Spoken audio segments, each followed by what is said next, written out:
and welcome to another episode of Discussions with Dumbledore. I'm Albus Dumbledore. We have a very special show for you this evening in which we get to bring together two worlds that many people feel are magical. The first, of course, is the wizarding world of Harry Potter, but then we're also going to talk about the wonderful world of Walt Disney. To get into Walt Disney, we have one of Disney's biggest fans, Hannah Abbott. Hannah, it is so good to see you this evening. Thank you for joining us. It's good to see you too. Now, I know what some of you are thinking. Dumbledore, didn't you interview the very same girl 2 years ago? Well, you would think that, but let me remind you, the Hannah Abbott of 2 years ago is indeed a fictional character born out of the mind of J.K. Rowling. This Hannah Abbott is very much a young girl, a real live young girl, and to prove that, an experiment. Watch this. See? A real, live, young girl. Well, Hannah Abbott, I'm so glad you could join us, but if we're talking about Walt Disney, this surrounding needs some changes. Let's go someplace else, shall we? Much better indeed. Well, Hannah, I have been told by your parents that every time you've been to a Disney park, you have left with at least one Mickey stuffy. Is that correct? Yes. Well, let's take care of that now. Hannah, Accio Mickey. Oh, look at that. You know, I think we could do better than that. Let's try again. Accio Mickey. Lovely, you know, but I think that one doesn't quite do it justice. Third time's the charm. Accio Mickey. Oh, dear.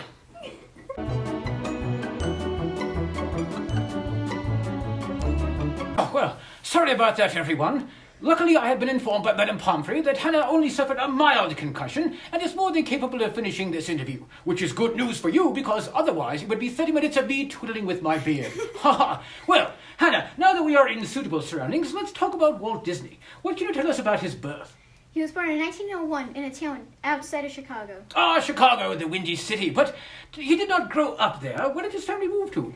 He mostly grew up in Missouri and Kansas. Moving around quite frequently from what I understand, and it was there during school that he fell in love with animation. What can you tell us? Yes, you could do an act at school, so he decided to do a drawing act, which got him into drawing and animation. A drawing act? Curious. Was it live drawing? How'd that work? Well, we'll move on. So, after that experience, he did fall in love with animation and decided to make it a career, didn't he? Yes. 2 people recommended him the idea of Oswald the Lucky Rabbit. Oswald the Lucky Rabbit, Disney's first important character, but Oswald proved to be not so lucky, didn't he?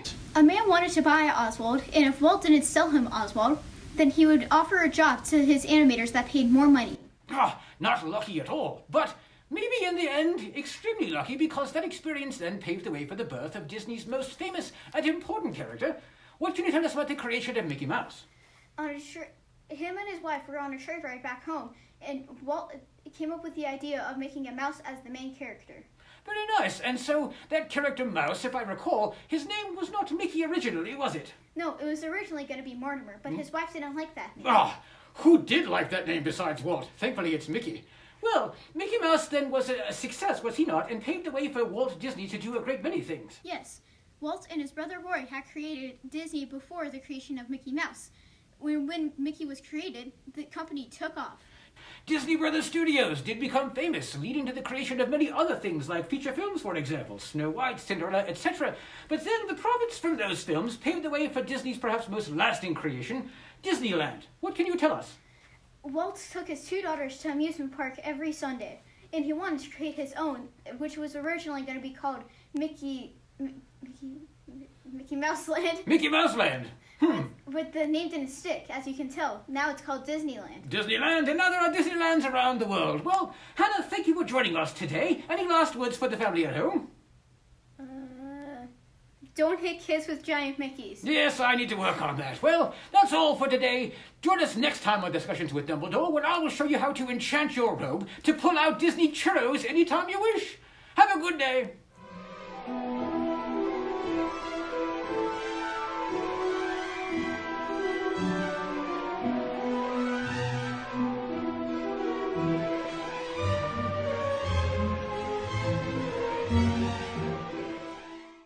What can you tell us about Walt's birth? Oh dear, Oswald the Lucky Rabbit, Disney's first important character, but Oswald proved to be not so lucky, didn't he? No, he didn't. What do you know about that experience? So... All right. Keep rolling. Let's go back. Okay. Can we fix something real quick? Fix away. You can't see your face. Well, Mickey Mouse then was a success, was he not? And paved the way for Walt Disney to do a great many things. Yes. Walt and his brother Roy had created an animation company before Mickey became before the creation of Mickey, and That concussion must be more severe than Madame Pomfrey thought.